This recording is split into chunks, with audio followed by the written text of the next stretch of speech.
Día 10. Historia de un alma.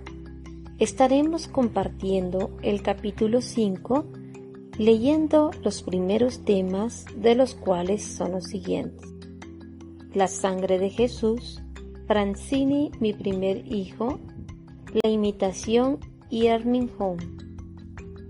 Capítulo 5.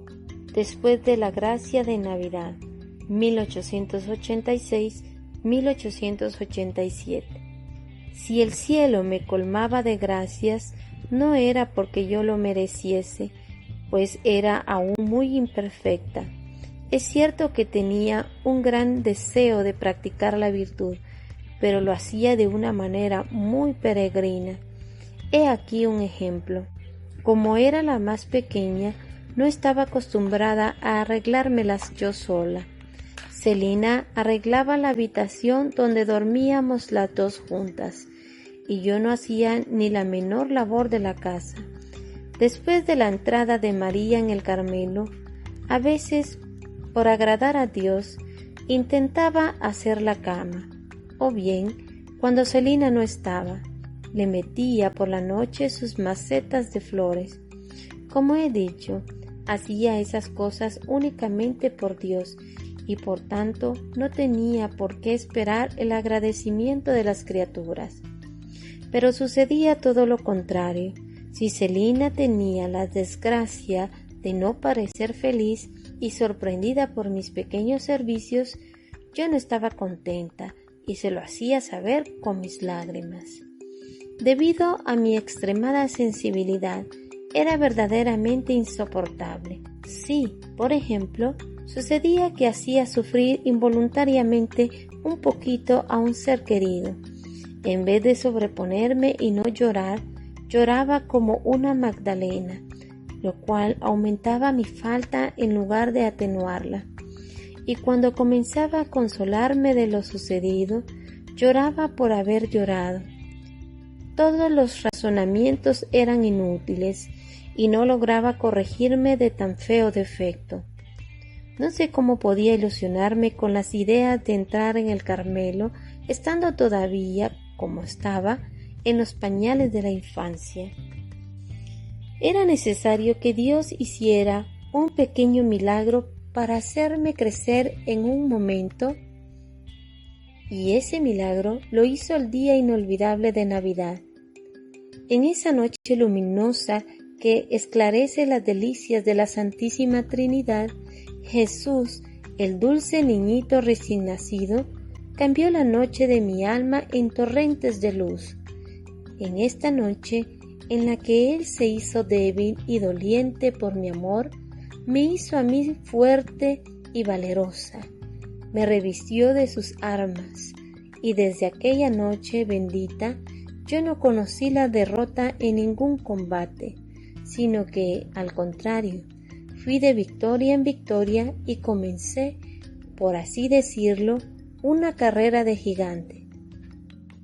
Se secó la fuente de mis lágrimas y en adelante ya no volvió a abrirme sino muy raras veces y con gran dificultad, lo cual justificó estas palabras que un día me habían dicho: lloras tanto en la niñez que más tarde no tendrás ya lágrimas que derramar. Fue el 25 de diciembre de 1886 cuando recibí la gracia de salir de la niñez. En una palabra, la gracia de mi total conversión. Volvíamos de la misa de gallo, en la que yo había tenido la dicha de recibir al Dios fuerte y poderoso. Cuando llegábamos a los Buissonets, me encantaba ir a la chimenea a buscar mis zapatos. Esta antigua costumbre nos había proporcionado tantas alegrías durante la infancia, que Celina quería seguir tratándome como a una niña, por ser yo la pequeña de la familia.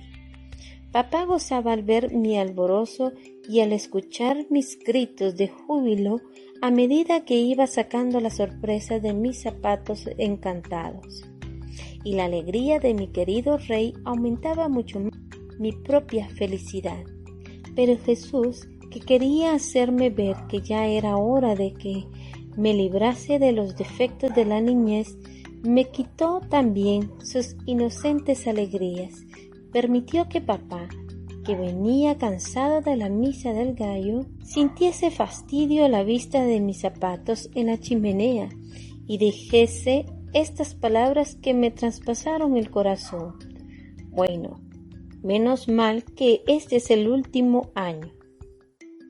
Yo estaba subiendo las escaleras para ir a quitarme el sombrero.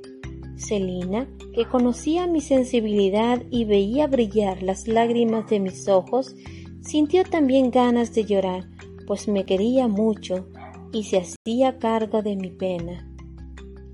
«No bajes, Teresa», me dijo. «Sufrirías demasiado al mirar así de golpe dentro de los zapatos». Pero Teresa ya no era la misma. Jesús había cambiado su corazón. Reprimiendo las lágrimas, bajé rápidamente la escalera y, conteniendo los latidos del corazón, cogí los zapatos y, poniéndolos delante de papá, fui sacando alegremente todos los regalos, con el aire feliz de una reina. Papá reía, recobrando ya su buen humor, y Celina creía estar soñando. Felizmente, era una hermosa realidad. Teresita había vuelto a encontrar la fortaleza de ánimo que había perdido a los 4 años y medio, y la conservaría ya para siempre. Aquella noche de luz comenzó el tercer periodo de mi vida, el más hermoso de todos, el más lleno de gracias del cielo. La obra que yo no había podido realizar en 10 años, Jesús la consumó en un instante, conformándose con mi buena voluntad que nunca me había faltado. Yo podía decirle, igual que los apóstoles, «Señor, me he pasado la noche bregando y no he cogido nada». Y más misericordioso todavía conmigo que con los apóstoles, Jesús mismo cogió la red, la echó y la sacó repleta de peces. Hizo de mí un pescador de almas y sentí un gran deseo de trabajar para la conversión de los pecadores, deseo que no había sentido antes con tanta intensidad. Sentí en una palabra que entraba en mi corazón la caridad. Sentí la necesidad de olvidarme de mí mismo para dar gusto a los demás, y desde entonces fui feliz. La sangre de Jesús.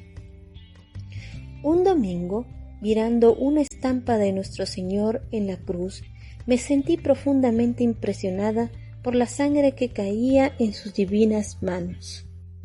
Un domingo, mirando una estampa de nuestro Señor en la cruz, me sentí profundamente impresionada por la sangre que caía de sus divinas manos.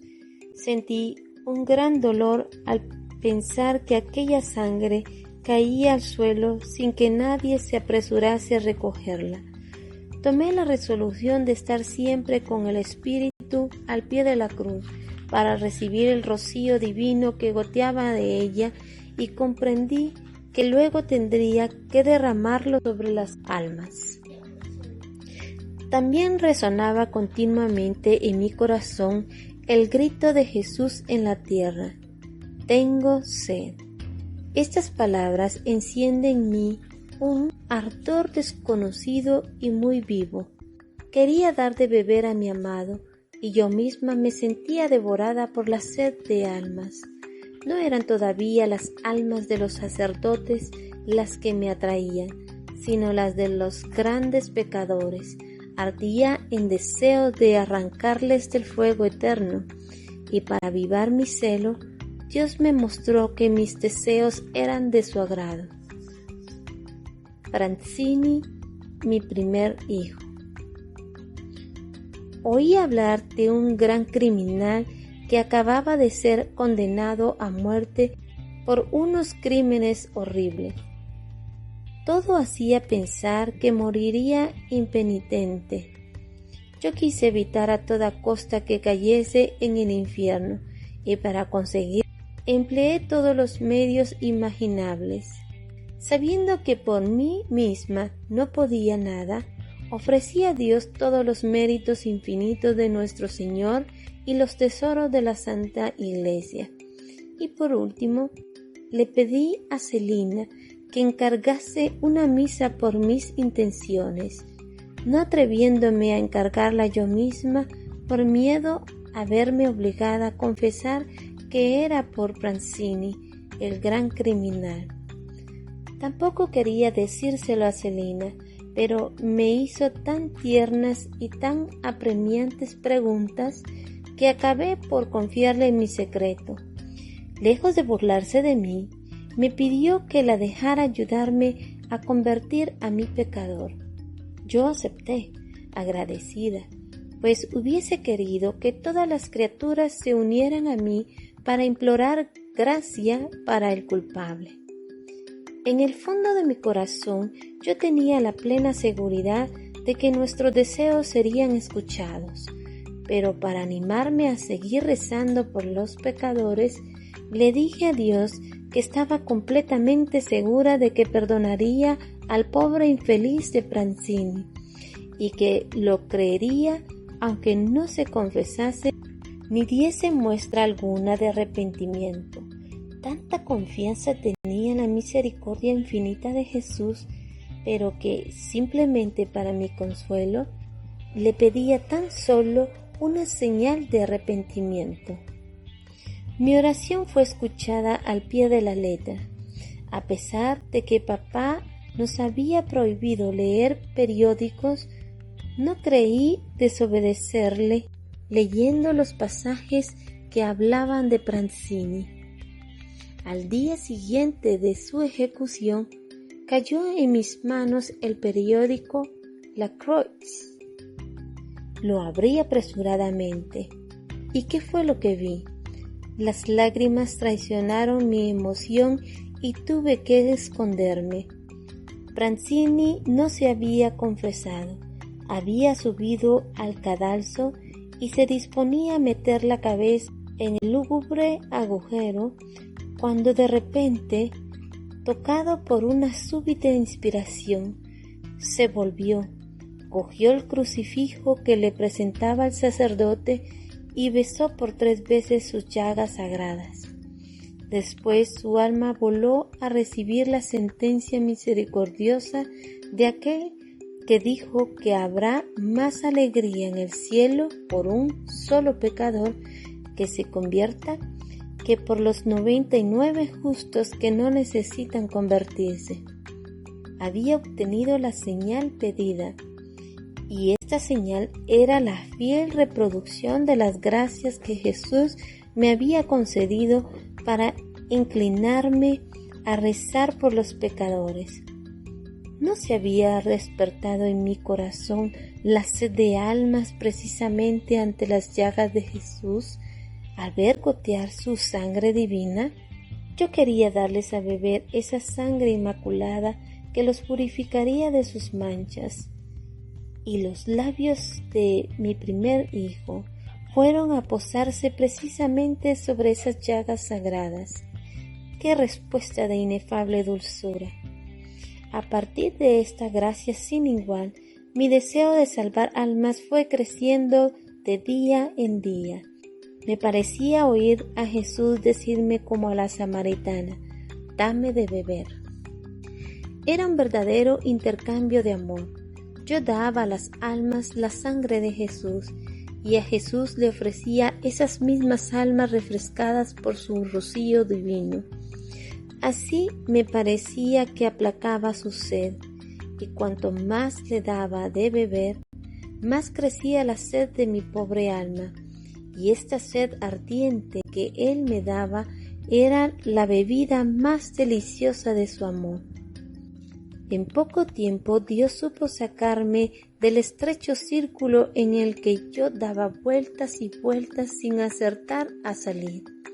Al contemplar ahora el camino que Él me hizo recorrer, es grande mi gratitud.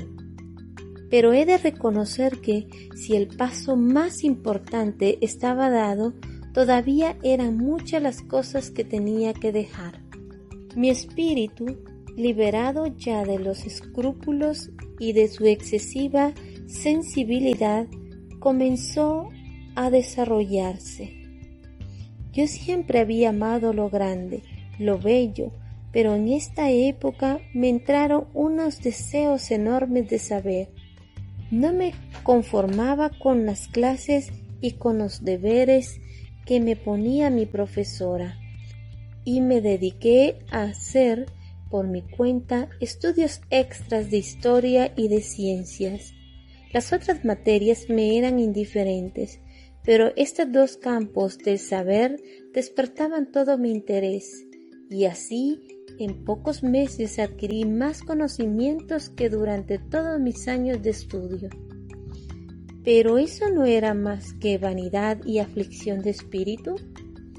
Me venía con frecuencia a la memoria el capítulo de la alimentación en que se habla de las ciencias, pero no obstante, yo encontraba la forma de seguir, diciéndome a mí misma que, estando en edad de estudiar, ningún mal había en hacerlo. No creo haber ofendido a Dios, aunque reconozco que perdí inútilmente el tiempo, pues solo le dedicaba un número limitado de horas que no quería rebasar a fin de mortificar mi deseo exacerbado de saber. Estaba en la edad más peligrosa para las chicas, pero Dios hizo conmigo lo que cuenta Ezequiel en sus profecías. Al pasar junto a mí, Jesús vio que yo estaba ya en la edad del amor. Hizo alianza conmigo y fui suya. Extendió su manto sobre mí, me levantó con perfumes preciosos, me vistió de bordados y me adornó con collares y con joyas sin precio. Me alimentó con flor de harina, miel y aceite en abundancia. Me hizo cada vez más hermosa a sus ojos. Sí, Jesús hizo todo eso conmigo. Podría repetir esas palabras que acabo de escribir y demostrar que todas ellas, una por una, se han realizado en mí, pero las gracias que he recibido más arriba son ya prueba suficiente de ello. Solo voy a hablar del alimento que me dio en abundancia. La imitación y Hermine Home. Desde hacía mucho tiempo yo me venía alimentando con la flor de harina, contenida en la imitación. Este era el único libro que me ayudaba, pues no había descubierto todavía los tesoros escondidos en el Evangelio. Me sabía de memoria casi todos los capítulos de mi querida imitación, y ese librito no me abandonaba nunca. En verano lo llevaba en mi bolsillo y en el invierno en el manguito. Era ya una costumbre. En casa de mi tía se divertían mucho a costa de esto, y abriéndolo al azar me hacían recitar el capítulo que tenía ante los ojos. A mis 14 años, con mis deseos de saber, Dios pensó que era necesario añadir a la flor de harina, miel y aceite en abundancia. Esa miel y ese aceite me los hizo encontrar en las charlas el señor abate Hermine Home sobre el fin del mundo presente y los misterios de la vida futura. Este libro se lo habían prestado a papá mis queridas carmelitas. Por eso, contra mi costumbre, pues yo no leía los libros de papá, le pedí permiso para leerlo. Esa lectura fue también una de las mayores gracias de mi vida. La hice asomada a la ventana de mi cuarto de estudio y la impresión que me produjo es demasiado íntima y demasiado dulce para poder contarla. Todas las grandes verdades de la religión y los misterios de la eternidad sumergían mi alma en una felicidad que no era de esta tierra. Vislumbraba ya lo que Dios tiene reservado para los que le aman, pero no con los ojos del cuerpo, sino con los del corazón. Y viendo que las recompensas eternas no guardaban la menor proporción con los insignificantes sacrificios de la vida, Quería amar apasionadamente a Jesús y darle 1000 muestras de amor mientras pudiese. Copié varios pasajes sobre el amor perfecto y sobre la acogida que Dios dispensará a sus elegidos cuando Él mismo sea su grande y eterna recompensa. Y repetía sin cesar las palabras de amor que habían abrazado mi corazón. Celina se había convertido en la confidente íntima de mis pensamientos. Desde la noche de Navidad ya podíamos comprendernos. La diferencia ya no existía, pues yo había crecido en estatura y sobre todo en gracia. Anteriormente a esta época, yo me quejaba con frecuencia de no conocer los secretos de Celina. Ella me contestaba que yo era demasiado pequeña y que tendría que crecer la altura de un taburete para que pudiese tener confianza en mí. A mí me gustaba subirme a aquel precioso taburete cuando estaba junto a ella y le decía que me hablase íntimamente, pero la treta no me daba resultado. La distancia nos seguía separando. Jesús, que quería hacernos progresar juntas, formó en nuestros corazones unos lazos más fuertes que los de la sangre. Nos hizo hermanas del alma. Se hicieron realidad en nosotros las palabras del cántico espiritual de San Juan de la Cruz, cuando la esposa exclama hablando al esposo: «Azaga de tu huella, las jóvenes discurren el camino, al toque de centella, al adobado fino, emisiones de bálsamo divino». Sí, seguíamos muy ligeras las huellas de Jesús, las centellas de amor que Él sembraba a manos llenas en nuestras almas y el vino fuerte y delicioso que nos daba a beber hacían desaparecer de nuestra vida las cosas pasajeras, y de nuestros labios brotaban emisiones de amor inspiradas por Él.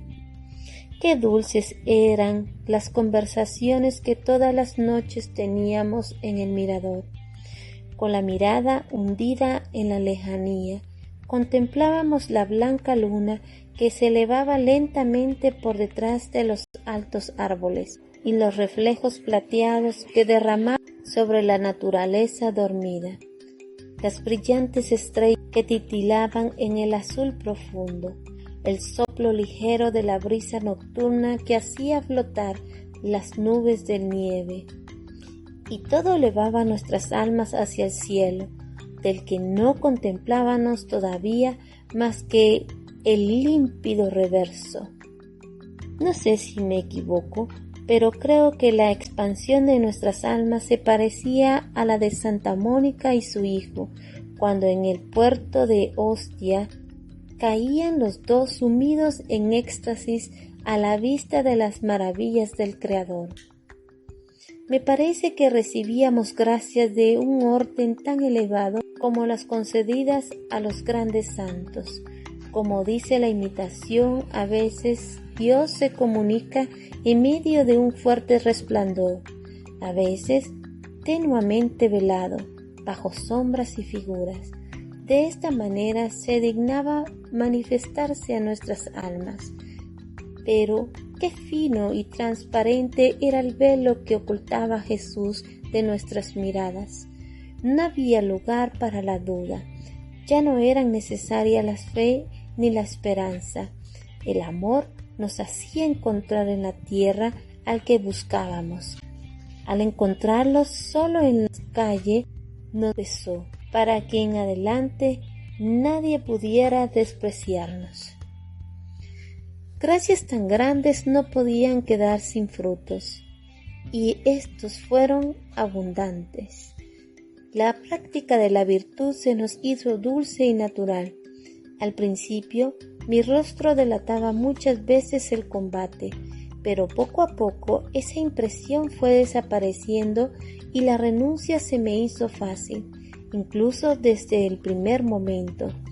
Ya lo dijo Jesús: Al que tiene se le dará y tendrá de sobra.